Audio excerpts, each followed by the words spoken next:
Hello students, I am your Kaushik sir. Hope that all of you are doing well. Last class we discussed about the molecular arrangement of solid, liquid and gases. Today we are going to start the new topic, change in the state of matter. Now matter generally exists in the three different states, solid, liquid and the gases. Now, we will learn today that how these three states of matter are changes from one to another, means solid to liquid and liquid to gases. As you know, all the matters are made up of small tiny particle that is called molecule. So, when we are changing the state of matter, means we are changing the arrangement of the molecules. Let us take one example of matter, say water. Water is a matter which generally exists in the three different states as solid, ice, liquid, ordinary water, and the gaseous, water vapor. Now let's see. These are the three different states of matter, solid, liquid and gases. Ice, water and water vapor. Now, if we heat the water, what will happen? Water changes into its gaseous state. Often we have seen when our mother used to heat the water, then from the spot of the kettle, some smoke-like substance coming out. These are nothing but the water vapor.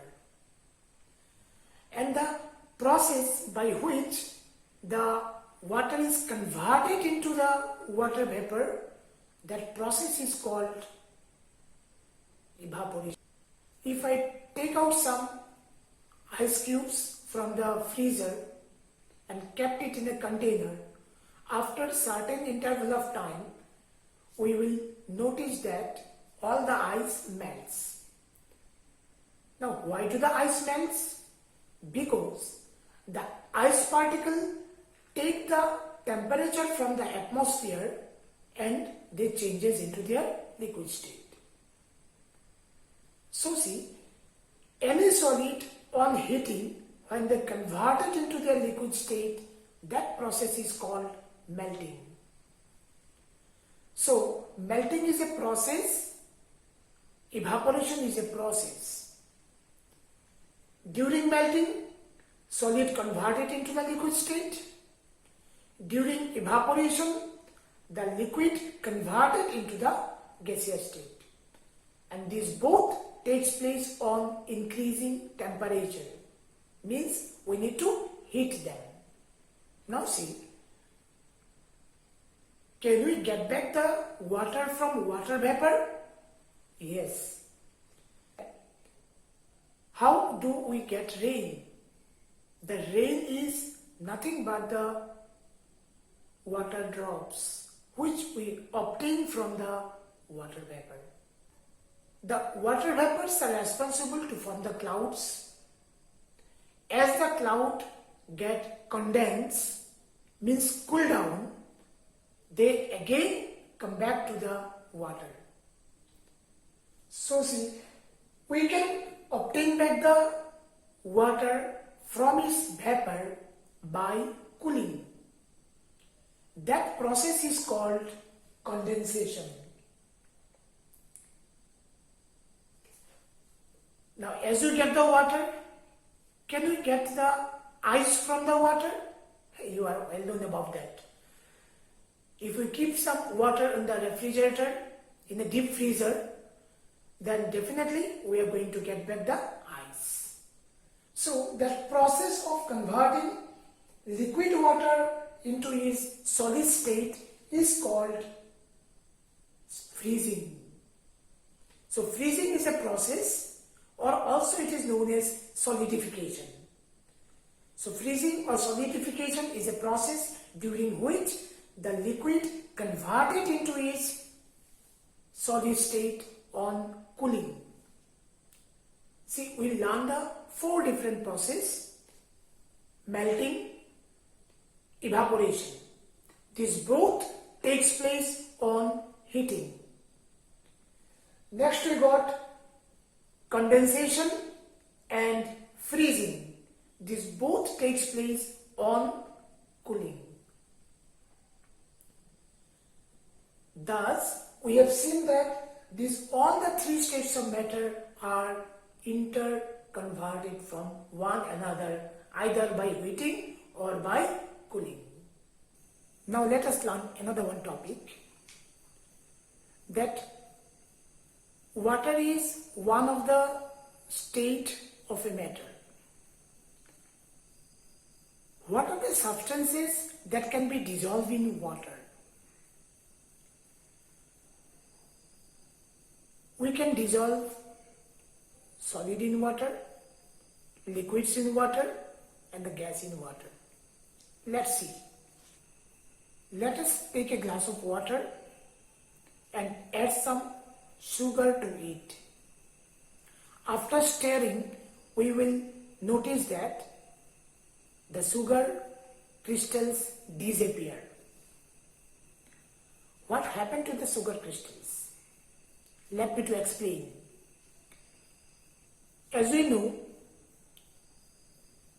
that all the 3 states of matter is made up of small tiny particle, that is called molecule. And all the states of matter has some space between them which cannot be seen with the naked eyes, that are called the intermolecular space. And also we have learned the liquids intermolecular space are more than the solid. So as we add sugar to the water, the sugar break down into small tiny particles and they occupy the empty space between the liquids. Hence, the sugar is miscible with water and they get disappear. Such mixtures are called solution. So solutions are always transparent and clear. Now if I take some sand particle and release on the water, will it miscible with water? Will it get disappear? Never. Because the sand particle unable to break down into small tiny particle so that they can occupy the intermolecular space between the liquid. Hence, sand are immiscible with water. So when we add sugar, salt to the water, they get disappear and they form a clear, transparent liquid. Now liquids in water. Remember, all liquids are not miscible with water. Only certain liquids like orange juice or fruit juice, you can say, lemon juice, vinegar, etc. miscible with water. You might have noticed that a painter, after painting, they need to remove their paint from their hand. Will they wash their hand with water? No. They will never wash their hand with water because paint is not getting dissolved in water. So what they are going to do? They are going to use a special type of oil that is called turpentine oil. Because paint get dissolved in turpentine oil, but they do not dissolve in water. So all liquids are not miscible with water. Only the liquids like vinegar, fruit juice and lemon juice, they are miscible with water. The liquid like kerosene, petrol, diesel, mustard oil or vegetable oil, coconut oil, they are not miscible or dissolving in water. Now let's see, can we dissolve the gas in water? Yes. I think that every one of you have some experience of having edited drinks, say about the soft drinks. When we open the bottle of a soft drinks, we notice that some gases are hissing out. These gases are nothing but carbon dioxide gas which has dissolved in the water. Also, you know that the aquatic animal, they survive in water, but they take oxygen for their breathing. So from where do they get oxygen? They get oxygen from the water which get dissolved in the water. As they release the carbon dioxide gas, they get dissolved in the water. So gases can also be dissolved in water. So today we learned that solid can be dissolved in water, liquids can be dissolved in water, and the gases can be dissolved in water. Also we have learned the interconversion of the three states of matter: solid, liquid and gases. So students, you go through the study materials which I provided to you, and on the basis of which I will give some assignment. Please try to solve that. Thank you.